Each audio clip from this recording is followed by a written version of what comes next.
नमस्कार, तुम्ही पाहत आहात सम्राट न्यूज। तुमच्या शहरातील आणि परिसरातील सर्व महत्त्वाच्या घडामोडींची झटपट माहिती। चला पाहूया आजच्या टॉप हेडलाईन्स। कोपरगाव नगर परिषदेचे माजी नगरसेवक संजय बाबूलाल वाणी वय 65 वर्ष यांचे दीर्घ आजारानंतर निधन।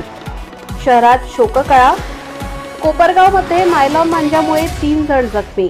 राष्ट्रवादीचे माजी नगरसेवक वीरेन बोरावके यांनी तात्काळ कारवाईची मागणी केली। नागरिकांनी पर्यावरणपूरक मांजाचा वापर करण्याचं आवाहन। चैतन्यनगरच्या रहिवाशांनी वृक्षारोपणाने नववर्षाचे स्वागत केले। 50 झाडांची लागवड आणि प्रत्येकी 2 झाडे दत्तक घेऊन संगोपनाचा संकल्प केला।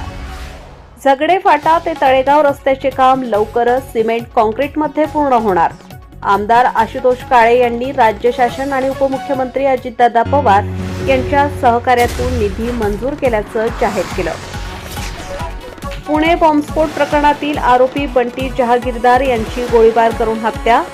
आरोपी रवी निकाळजे आणि कृष्णा शिंगारे पोलिसांच्या ताब्यात। गुन्ह्याची कबुली दिल्याची माहिती।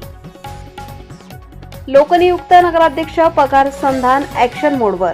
शहरातील तलाव आणि जलशुद्धीकरण केंद्राची प्रत्यक्ष पाहणी करून पाणी व्यवस्थापन सुधारण्यासाठी अधिकाऱ्यांना निर्देश दिले।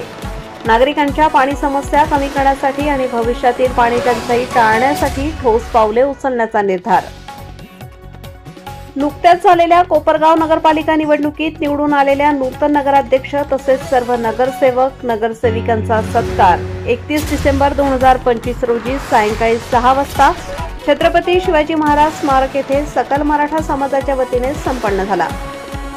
महत्त्वाच्या आणि ताज्या घडामोडींचे हेडलाईन्स पाहण्यासाठी अपडेट राहण्यासाठी सम्राट न्यूज चॅनलला सबस्क्राईब करा।